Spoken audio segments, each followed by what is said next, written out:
¿Cuántos años se van a necesitar para que usted, si es una persona de la tercera edad, reciba los 223,000 pesos del gobierno? Adicionalmente, ¿por qué todos ahora vamos a terminar cotizando la pensión en Colpensiones, de llegar a prosperar la reforma pensional que entra en su recta final, ya en el último debate en el Congreso? ¿Qué es eso de la ventana pensional?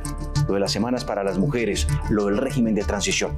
Aquí está esta importante entrevista. ¿Cómo es el tema del régimen solidario? El subsidio para los adultos mayores, ¿es una pensión, es un subsidio? ¿Cuáles son los requisitos y de cuánto es?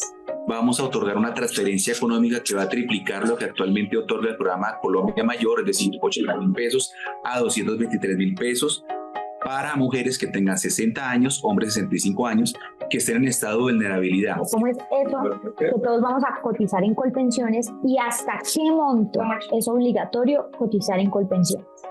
Lo que propone la reforma es que ya no compitan, sino que se complementen y todos coticemos a Colpensiones hasta un umbral. En este momento están 2,3 salarios, es decir, lo que debemos hasta 2,3 salarios mínimos, unos 3 millones de pesos actualmente, y lo que debemos en exceso debe ir a un fondo privado elegido libremente por los ciudadanos. ¿Cómo es eso del régimen de transición? Para decirlo de forma más clara, ¿quiénes están eximidos de la reforma? ¿Quiénes no les cambian las reglas del juego?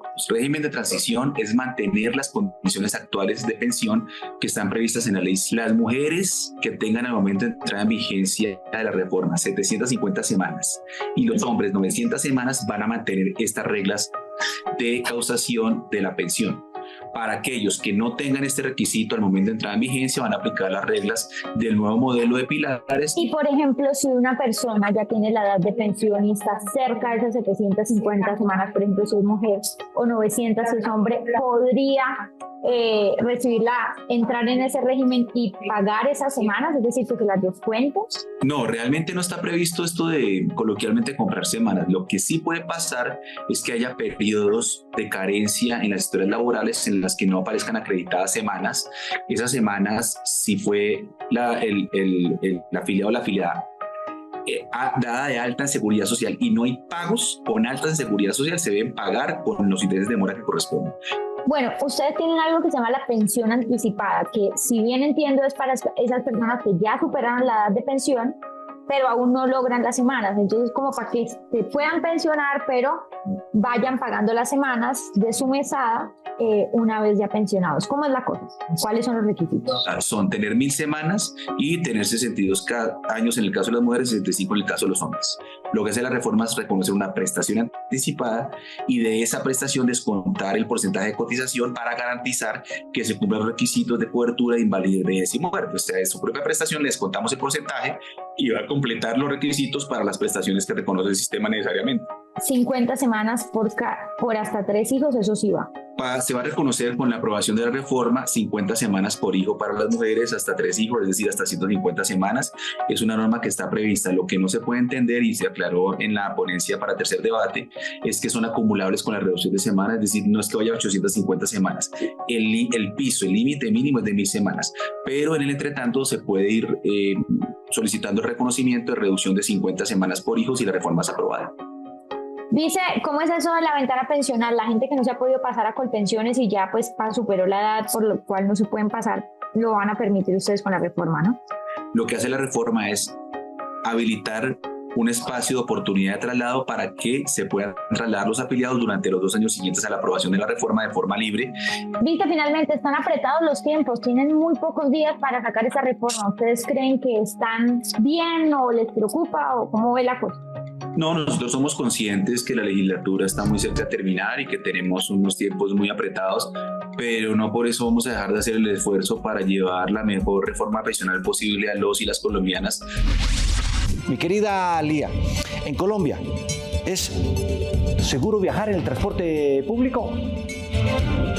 Mi querido JD, en Colombia viajar en los sistemas de transporte público puede variar en términos de seguridad dependiendo de la ciudad y la hora. Aquí hay algunas de las principales ciudades. En Bogotá está Transmilenio, aunque es eficiente, ha habido preocupaciones sobre la seguridad, especialmente en horas pico. Se han reportado robos y acoso sexual. En Medellín el metro es uno de los sistemas de transporte más modernos de Colombia. Tiene buena calidad en términos de seguridad, limpieza y puntualidad. En Cali, el mío, ha mejorado en términos de seguridad, pero aún hay reportes de robos y vandalismo, especialmente en ciertas rutas y horarios. Pero mi querido Juan, pese a todo esto no hay que ser tan pesimista. Transmilenio a mí me ha funcionado cuando he querido movilizarme y poder llegar a tiempo a las oficinas de Sincarreta para poder verte. Bueno, ¿y qué tan eficaces son, por ejemplo, las cámaras de seguridad en otros países? Las cámaras de seguridad dentro del transporte público también se utilizan en muchos países como Estados Unidos, Reino Unido, Canadá, Australia y Alemania. Esto es una práctica común para mejorar la seguridad de los pasajeros y disuadir comportamientos delictivos. Bueno, pues gracias, mi querida Alía. Buenas noches. Juan Diego, espero que esta información sea útil para ti y los televidentes de Sincarreta. Nos vemos en una próxima consulta. En nuestro país las cortinas de humo son pan de cada día, pero ¿es la constituyente solo otra fachada, otra distracción? Mientras los opositores claman que es un arrebato presidencial peligroso, el gobierno contraataca recordando que expresidentes como Uribe han retocado articulitos para reelegirse. En esta batalla retórica, las verdades se mezclan con las mentiras. Miremos más allá de las peleas políticas. El presidente Gustavo Petro y su aliado, el ex canciller Álvaro Leiva, insisten en que el pacto con las FARC de 2016 da origen a una asamblea constituyente. Esto dijo el ex canciller. Es que la paz es con todos. Lo tengo acá reseñado en mayúsculas, con todos. A nadie se le va a pedir permiso para lograrla. Y rápido. Aquí viene el parágrafo del acuerdo de paz que ha levantado ampolla. Concertar un gran acuerdo político nacional encaminado a definir las reformas y ajustes institucionales necesarios para atender los retos que la paz demande. ¿Interpretan eso ustedes como la convocatoria o la puerta abierta a una constituyente? Pues el presidente Petro afirmó a la revista Cambio: no pienso llevar una constituyente al Congreso ni tampoco reelegirme. Pero, entre tanto, el expresidente Juan Manuel Santos, quien hizo la paz con las FARC, dijo sobre el polémico parágrafo: nada tiene que ver eso con la constituyente, porque nosotros la rechazamos. Vean. El párrafo no se refiere a una constituyente, como dice el ex canciller, y el propio doctor Humberto de la Calle dice clarísimamente: nada tiene que ver eso con la constituyente porque nosotros la rechazamos. A todas estas, ¿cómo se reforma la Constitución acaso? ¿Cuáles son las reglas que hay para seguir al pie de la letra, para convocar a una asamblea constituyente y cambiar la Constitución? El primer acto es, bueno, que tiene que hacerlo el Congreso. Es quien está facultado realmente por nuestras leyes y nuestra Constitución. Segundo acto es, bueno, mediante una ley o un acto legislativo del mismo Congreso. Y otra no menos importante, la posibilidad de un referendo, es decir, consultar al pueblo por iniciativa misma del gobierno o por voluntad de ciudadanos. Se recogen firmas, el Congreso lo aprueba y después los ciudadanos lo votan. Se debe sacar una mayoría calificada. Eso no es tan fácil. La mitad más uno. Como si fuera poco, antes de ver la luz, ese referendo debe ser examinado por la Corte Constitucional.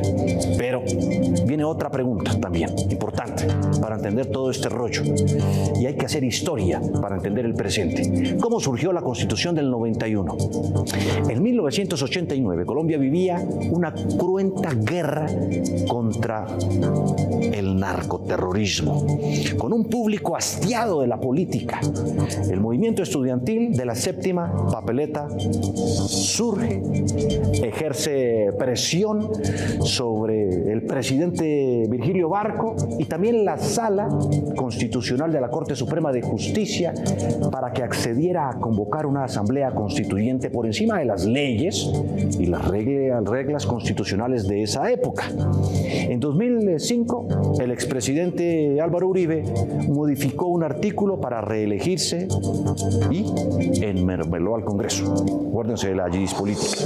Ahora Petro busca o rebusca justificaciones para impulsar una asamblea constituyente y cambiar las normas, incluso si eso implica saltarse las formalidades legales. Cogimos ese parágrafo que ustedes han visto y se lo mostramos a dos constitucionalistas. Miren, este es el primero, Juan Manuel Charri. Que ese acuerdo diga que se celebre otro acuerdo, llámese nacional o político, con los partidos, las fuerzas sociales y los gremios, no quiere decir que tal acuerdo tenga efecto jurídico de naturaleza constitucional o legal. Otro también importante, abogado, jurista, constitucionalista, José Gregorio Hernández. No es el caso de invocar el acuerdo de paz firmado en el año 2016 con las FARC-EP para modificar por esa vía la Constitución. Ese es un acuerdo de paz, no es un tratado internacional. 722, queda suficientemente ilustrado el asunto. No importa que el gobernante sea de derecha o de izquierda, siempre querrán cambiar las reglas.